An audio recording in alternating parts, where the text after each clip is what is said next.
Hey everyone, welcome back to the channel. Before we dive into today's video, I need to ask you something that might make you uncomfortable. How would losing $500 every month change your retirement? Would you have to cut back on groceries, skip medical appointments, maybe even move to a smaller place? I'm asking because right now, Congress is sitting on their hands while Social Security barrels toward a cliff. If they don't act soon, every single person receiving Social Security benefits could see their monthly checks cut by 19 to 26%. That's not some distant threat, we're talking about automatic cuts that could start in less than 8 years. For the average retiree, that means losing $400 to $500 every single month. But here's the thing, there's actually some good news. A brand new bipartisan plan has just been proposed that could stop this crisis without raising taxes, cutting benefits, or forcing people to work longer. We're going to break down exactly how it works. Alright, let's start with the hard truth. The Social Security Administration just released their annual trustees report, and the numbers are stark. The Social Security Trust Fund, the account that pays your benefits, is projected to run completely dry by 2033. That's just 8 years from now.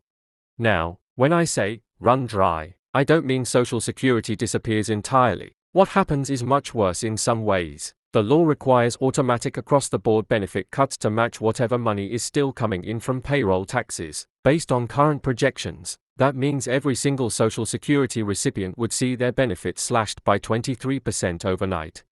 Let me put that in real numbers. If you're receiving the average Social Security benefit of about $1,900 per month, you'd lose roughly $437 every month. That's over $5,200 per year. And it gets worse, Medicare's Hospital Insurance Trust Fund is also in trouble, facing an 11% cut to benefits. Think about what that means for your daily life. If you're barely making ends meet now, how do you absorb a $400 to $500 monthly cut? Do you stop taking medications? Cut back on food? These aren't abstract policy debates, this is about real people facing real hardship.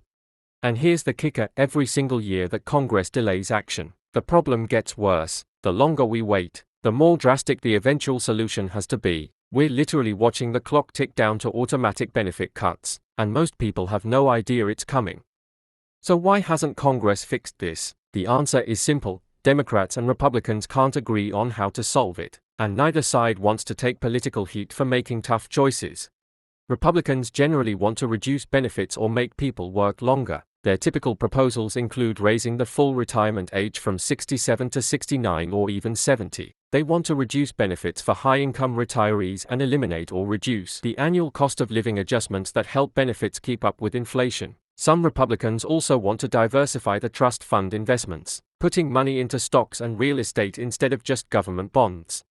Democrats, on the other hand, want to solve the problem by raising taxes, especially on higher earners. They propose lifting the payroll tax cap so that people earning more than $250,000 or $400,000 per year pay Social Security taxes on all their income, not just the first $160,000 or so. They want to raise the payroll tax rate from 6.2% to 7.2% for both employers and employees. They also want to tax investment income like capital gains and dividends, and increase taxes on Social Security benefits for higher income retirees. Here's the problem, Republicans refuse to raise taxes, and Democrats refuse to cut benefits. It's a classic political standoff, and meanwhile, the trust fund keeps shrinking. Every year that passes without a solution brings us closer to those automatic cuts. This isn't just about ideology, it's about political survival. No politician wants to be the one who voted to cut grandma's Social Security or raise everyone's taxes, so they kick the can down the road, hoping the next election cycle will somehow make the problem easier to solve. But now, something interesting is happening. 2 senators, one Republican and one Democrat, have come together with a completely different approach. Senator Bill Cassidy from Louisiana, a Republican, and Senator Tim Kaine from Virginia, a Democrat, have proposed what might be the most innovative Social Security solution we've seen in decades. Their plan is brilliantly simple. Instead of fighting over taxes and benefits, create a separate $1.5 trillion investment fund that works alongside the existing Social Security system. This isn't about replacing the trust fund or privatizing Social Security, it's about creating a supplemental funding source that could actually strengthen benefits over time. Here's how it works. The federal government would establish this massive investment fund and invest the money in a diversified portfolio of stocks, bonds, and real estate. The goal is to earn higher returns than the government bonds that currently back Social Security. While government bonds are safe, they typically earn only 2 to 3% per year. A diversified investment portfolio could potentially earn 6 to 8% annually over the long term. The beauty of this plan is that it doesn't require anyone to give up anything right now. It doesn't raise taxes, doesn't cut benefits, and doesn't force anyone to work longer. Instead, it uses the government's ability to borrow money at low interest rates to make investments that could pay off big in the future. This isn't some pie-in-the-sky idea either. The federal government already does this successfully with the Railroad Retirement Investment Trust, which was created in 2001 and has performed exceptionally well over the past 2 decades. Let me break down the mechanics of how this would actually work, because the details matter. The Treasury Department would fund this investment account over a 75-year period. During the early years, when Social Security faces shortfalls, the Treasury would temporarily cover the gaps to ensure benefits aren't cut. But here's where it gets interesting. After 75 years, the investment fund would have grown large enough to not only pay the Treasury back for all that temporary funding, but also to fill any future Social Security funding gaps. If the investments perform well enough, the fund could even support benefit increases. Think of it like this: imagine you're struggling to pay your bills. So a wealthy friend offers to cover your expenses for a few years while you invest in education or training. Eventually, your higher income allows you to pay your friend back and live more comfortably than before. That's essentially what this plan does for Social Security. The Railroad Retirement Investment Trust provides a real-world example of how this works. When it was created in 2001, railroad workers and retirees were facing benefit cuts similar to what Social Security recipients face today. The investment trust solved the problem and actually improved benefits over time. The key is professional management and diversification. Instead of putting all the money in government bonds, the fund would spread investments across different asset classes and markets, reducing risk while potentially increasing returns.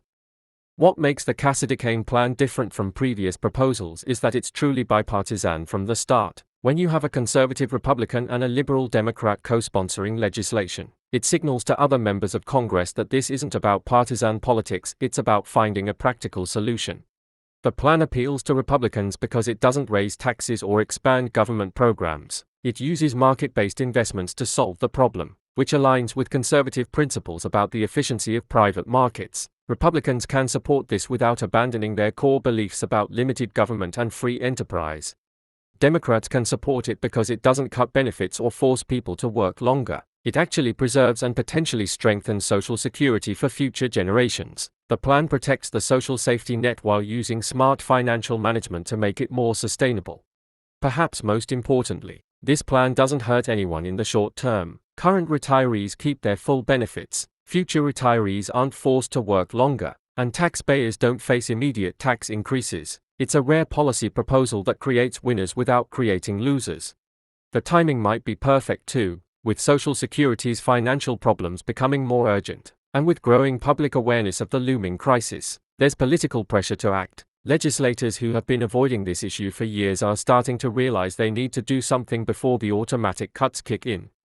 Let's be clear about what's at stake if Congress continues to do nothing. When the trust fund runs out in 2033, every Social Security recipient will immediately lose $400 to $500 per month. That includes not just retirees, but also disabled workers receiving SSDI, survivors receiving benefits, and people receiving supplemental security income. The Medicare Hospital Insurance Trust Fund is also in trouble, meaning seniors could face cuts to hospital coverage right when they need it most. For people living on fixed incomes, these cuts could be devastating. Some seniors might have to choose between paying for food, housing, or medical care. The ripple effects would extend far beyond individual recipients. Adult children might have to provide more financial support to aging parents. Healthcare systems could see more uninsured patients. The broader economy could suffer as millions of people reduce their spending.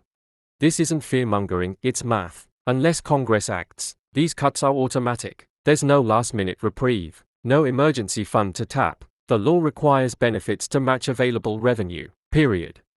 So what can you do about this? First, stay informed and share information like this video with friends and family. Most people have no idea how close we are to automatic benefit cuts. Second, contact your representatives in Congress. Tell them you support the Cassidy-Cain plan or ask them what they're doing to prevent Social Security cuts. Politicians respond to constituent pressure, especially on high-profile issues like Social Security. Third, start planning for different scenarios. Even if Congress acts, it's smart to have backup plans. Review your retirement savings, consider working a few extra years if possible, and look for ways to reduce expenses. And don't forget about Medicare costs. If you're eligible for Medicare, make sure you're not overpaying for coverage. That's where Chapter can help. Call 612-895-2101 to see if you can save money on your Medicare premiums and out-of-pocket costs. Here's the bottom line. The Social Security crisis is real, but it's not inevitable. For the first time in years, we have a bipartisan plan that could solve the problem without forcing painful sacrifices on anyone. The Cassidy-Cain plan offers hope without requiring anyone to give up their benefits, work longer, or pay higher taxes. It's innovative, it's practical, and it has real bipartisan support. This might be our best shot at preventing those automatic benefit cuts. But it only works if Congress acts, and Congress only acts when they hear from constituents like you.